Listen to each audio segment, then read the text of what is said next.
This is the first new Autoline Daily of 2020, and I've got to be honest, I'm excited and nervous for this show because as you can see, I'm sitting in front of a brand new set. For over 10 years, we've been sitting in front of a green screen. We figured it's time for a change. And behind me, you should see things that represent us and the things we want to talk about. There's design, car shows, EVs, racing, motorcycles, all the way down to the tiny bits and pieces that make up our cars. This set is going to evolve, it's going to change. You'll see cool artwork behind me. We'll talk about that over the next several weeks. And of course, we want your input. Let us know what you think. If you got questions, shoot them to us. But whatever, we hope you like it. We really do. But now, on to the news. And we felt like today's show had to start out by saying something about Carlos Ghosn. I'm sure most of you read that the former chairman of Nissan and Renault pulled off a pretty daring escape from Japan to flee a number of criminal charges he faces. He's now in Lebanon, where he has citizenship and is a wanted man. Here's an update on some of the latest news in the story. Ghosn says his family was not involved in his escape. He's now free to talk to the media, which has got to worry some folks at Nissan. And we even saw reports that Ghosn may not be safe in Lebanon because a group of Lebanese lawyers have filed a charge that visits he made to Israel while chairman of Renault and Nissan constitute a crime. Obviously, there's a lot going on with this story, and there will be more to come. Ford's Mustang Mach-E electric vehicle received a lot of fanfare when it was introduced in November. And now the company is sharing some info about the variants customers are ordering. Reservations for the first edition are full, but other models like the Premium and GT are still available for pre-order. Carbonized gray is the most popular color, with 38% choosing it, followed by Grabber Blue Metallic and Rapid Red. More than 80% of U.S. customers are opting for the extended battery range.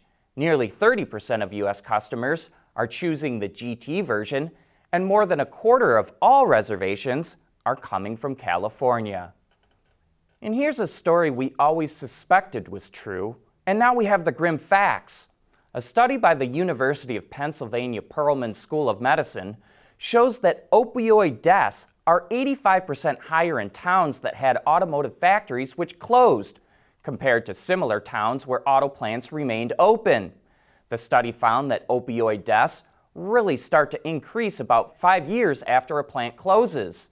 In the U.S., opioid deaths now greatly outnumber people killed in motor vehicle accidents. More than 47,000 people died from opioid overdoses versus about 36,000 in motor vehicle accidents. The study found that declining economic opportunity plays a major role in opioid abuse. And though the study did not address it, suicide rates in the industrial Midwest are higher than in most of the country.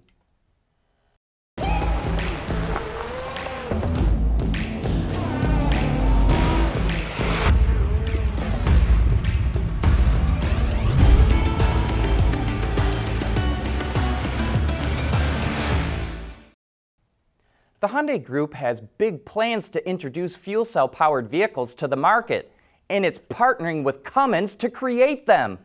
The two companies will jointly develop electric and fuel cell powertrains, combining Hyundai's fuel cell system with Cummins' electric powertrain battery and control technologies.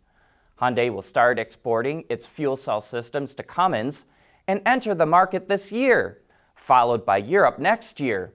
By 2030, Hyundai plans to sell 200,000 fuel cell systems annually, which includes both the transportation and power generation sectors. You may have seen this video that Rivian released the day after Christmas called Tank Turn. It shows how its truck can turn within its own wheelbase, just like a tank can. The secret is 4 electric motors, one for each wheel. So on one side, the wheels can turn forward, while on the other, they turn backward. We'd love to learn more about this system because theoretically, Rivian could get rid of the steering column, the steering rack, and the tie rods and just steer using the motors. That would cut costs and reduce weight. But we also wonder, what would that do to tire wear? Speaking of Rivian, though, did you see that it just raised another $1.3 billion? Altogether, it's now raised nearly $2.9 billion. Funny, some automakers and suppliers believe they'll never get good stock multiples if they are located in the Detroit area or have the word automotive in their company name.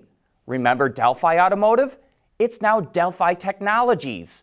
TI Automotive is now TI Fluid Systems. And yet, here's Rivian Automotive, located in Metro Detroit, and is having no problem raising billions. Just goes to show that if you have cool product with cool technology, investors will beat a path to your door. Autoline Daily is brought to you by Bridgestone Tires. Your journey, our passion. CES kicks off next week in Las Vegas, and automakers and suppliers are already showing off what they'll have on display. Jeep has set a goal to offer an electrified option for all of its models by 2022, and will show off 3 of them at CES next week. The Wrangler, Compass, and Renegade 4xe will all make their debut. 4xe is how all electrified Jeep models will be badged. Jeep says it will use the benefits of electric power to offer a more fun-to-drive experience on-road and more capability than ever off-road. That's not all FCA will have at CES. Chrysler is also reviving the Airflow name from the 1930s for a new concept that looks into the future of mobility. The Airflow Vision concept uses the dimensions and flat load floor from a plug-in Chrysler Pacifica to create a large interior for passengers. Users interact on individual and customizable display screens where the experience can be tailored to their own needs or information can be shared with other users. We would also say, take note of the front and rear styling, especially the lighting signatures. The concept is said to hint at the future of premium design. To help autonomous vehicles become a reality, Bosch is introducing long-range LIDAR sensors that are production-ready, which it claims is the first system suitable for automotive use. The LIDAR system works in conjunction with cameras and radar to provide SAE Level 3 to 5 autonomy.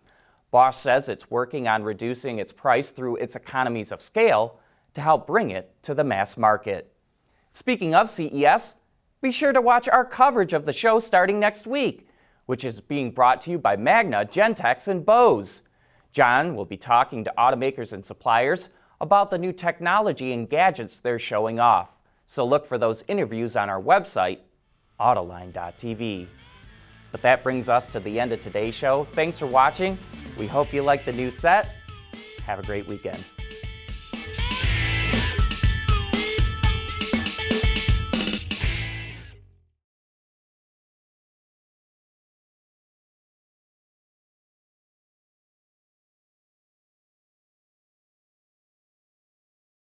Wards is the industry leader for news, data, and analysis. That's why companies across the globe subscribe to our premium service, maybe even your own. Log in for subscriber access now. Check your company's intranet for details, and rely on wardsauto.com to keep you informed.